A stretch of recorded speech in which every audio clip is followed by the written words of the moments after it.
Coffee குடிச்சாங்க. அதாவது அந்த டபரா set பித்தளையில செஞ்சது. ஆனா நாமளா இப்போ ஸ்டீல் டம்ளர்ல காஃபி குடிக்கிறோம். ஆனா தேநீர் கடையில குளிர்பான கடையில எல்லாம் பிளாஸ்டிக் டம்ளர் தானே. டீ கடையில்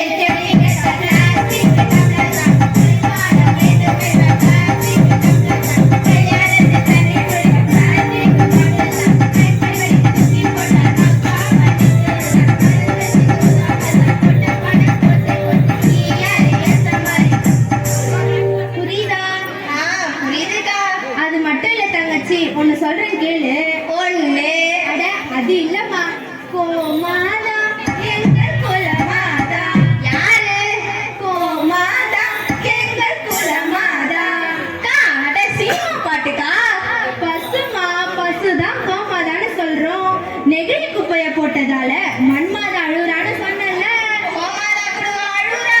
சொல்றேன் கேளுமா. கொஞ்ச நாளைக்கு முன்னாடி சென்னையில ஒரு பள்ளி குழந்தைய மாடு முட்டி பந்தாடிச்சு. அந்த விஷயத்தை கேள்விப்பட்டீங்களா? அதுக்கு நெகிழிதான் காரணம் சொல்றீங்களா? ஆமாமா, நான் சொல்லல, விலங்குகள் ஆர்வலர்கள் சொல்லி இருக்காங்க. என்னன்னு? பசுவின் உரிமையாளர்கள் அதற்கு போதுமான தீனி போட்டு பராமரிக்காம தெருவில் விட்டுடுறாங்க. அதுவும் சென்னை மாதிரி நகரத்துல சாலையோட இருக்கிற புல்லுகளை மேய வேண்டிய மாடுங்க பாலித்தீன் கவரை தின்னுட்டு வயிற்று பதை வெளிப்படுத்த முடியாம தான் இப்படி எல்லாம் நடந்துக்குது. ஏன்னா நன்றி மரவா கோமாதா இப்படி எல்லாம் நடந்துக்குமா? அக்காலம் பள்ளிய பசுமை பட சேர்ந்து செடி வளர்க்கலாம் இயற்கை பாரு.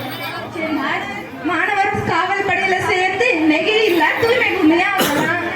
ஆமாமா, இப்ப நம்ம எல்லாரும் அதை தான் உறுதி ஏற்றுக்கணும். நாமும் வாழணும் நாடும்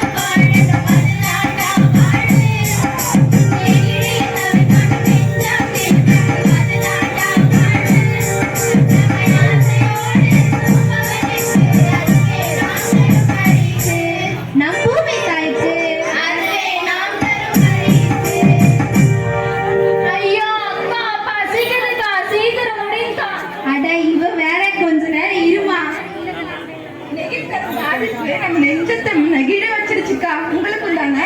எனக்கு மட்டும் இல்லம்மா, இந்த நிகழ்ச்சியை பார்க்குற எல்லாருக்கும் தான்.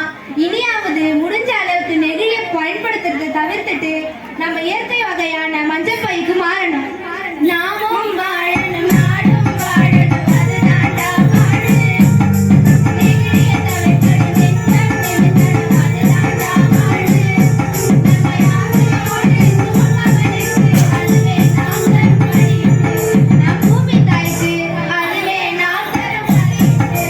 சரிம்மா, நிகழ்ச்சி முடிச்சிடலாமா? முடிச்சிடலாமே.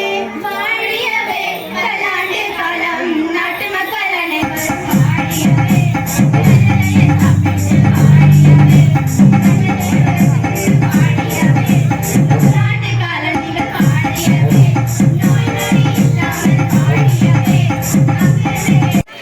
கை தட்டுங்க. இந்த மாதிரி நிகழ்ச்சிகள்லாம் வந்து தொடர்ந்து நடக்கணும். அடுத்த